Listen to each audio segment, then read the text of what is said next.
Nariz. Es un órgano situado en la porción central de la cara, cuyas funciones son olfacción, respiración, filtración de polvo, recepción, eliminación de secreciones de la mucosa nasal, senos paranasales y conductos lacrimonasales. Consta de dos porciones, la pirámide nasal y la cavidad nasal. La pirámide nasal está formada en su parte superior por el dorso de la nariz y en la parte inferior se extiende hasta el vértice o punta.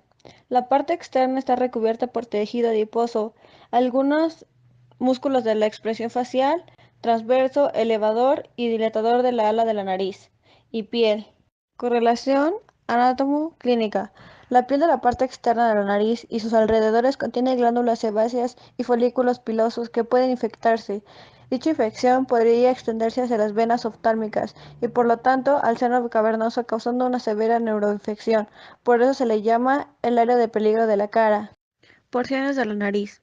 La porción ósea de la nariz está formada por los huesos nasales, los procesos frontales del maxilar, la porción nasal del hueso frontal y su espina nasal.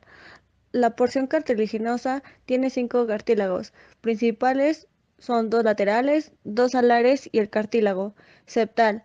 Los alares son móviles y libres, dilatan y constriyen las narinas cuando se contraen en los músculos nasales. Cavidad nasal. Inicia en las narinas. Se continúa posteriormente con la nasofaringe. Está recubierta por mucosa, excepto en el vestíbulo nasal, donde está cubierta por piel. La mucosa está firmemente adherida al periósteo y pericondrio de huesos y cartílagos adyacentes, de manera ininterrumpida en toda la superficie nasal y cámaras con las que se comunica. La nasofaringe, los senos paranasales y el saco lacrimal y la conjuntiva. Mucosa nasal. Se divide en área respiratoria, 2/3 inferiores, y olfatoria, 1/3 superior.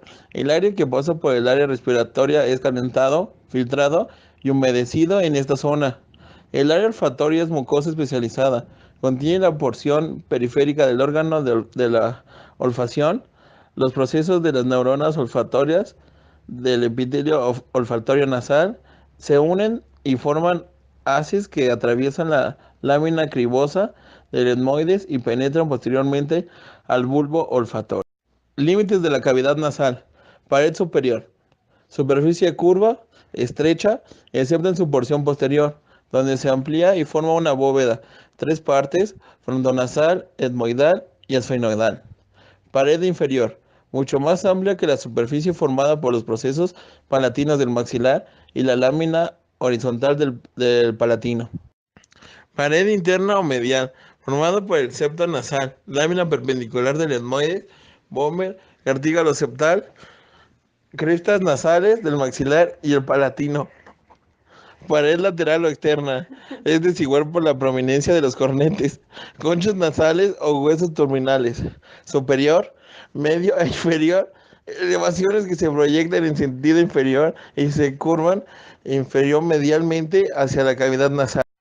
Cornetes. El aire respirado se humedece y calienta al pasar por los cornetes, gracias a la gran irrigación de la mucosa que los recubre. El cornete superior y medio proviene del etmoides, el inferior del macizo facial.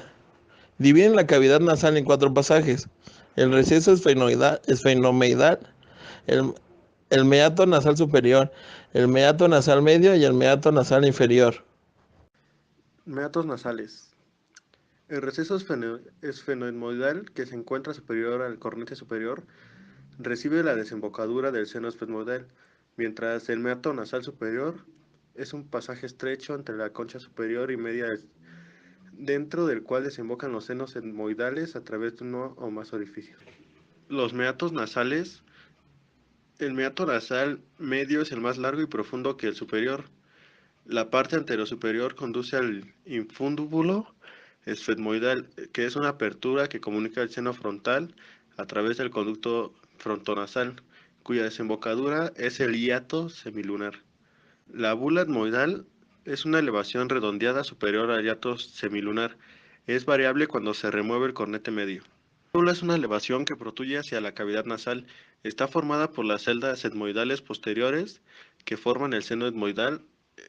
El seno maxilar se abre también en el extremo posterior del hiato semilunar. mientras que el meato nasal inferior es un pasaje horizontal inferolateral al cornete inferior. El conducto lacrimonasal se abre en la parte anterior de este meato.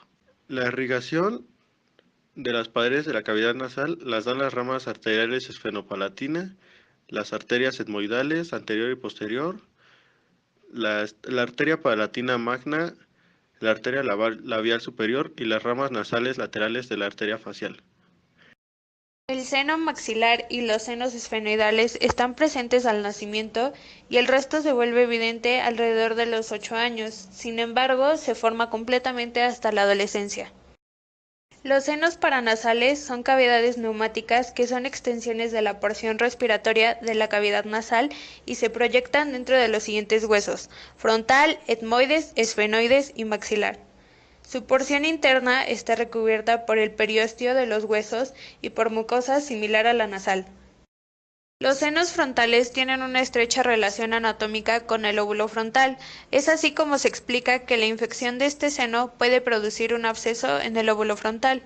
Una fractura que involucre este seno, si rasga las meninges, puede crear una comunicación entre el espacio subaracnoideo y la cavidad nasal, produciendo rinorrea del líquido cefalorraquídeo.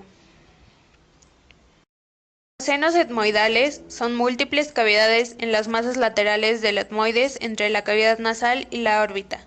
Las anteriores drenan directa o indirectamente al meato medio a través del infundíbulo etmoidal.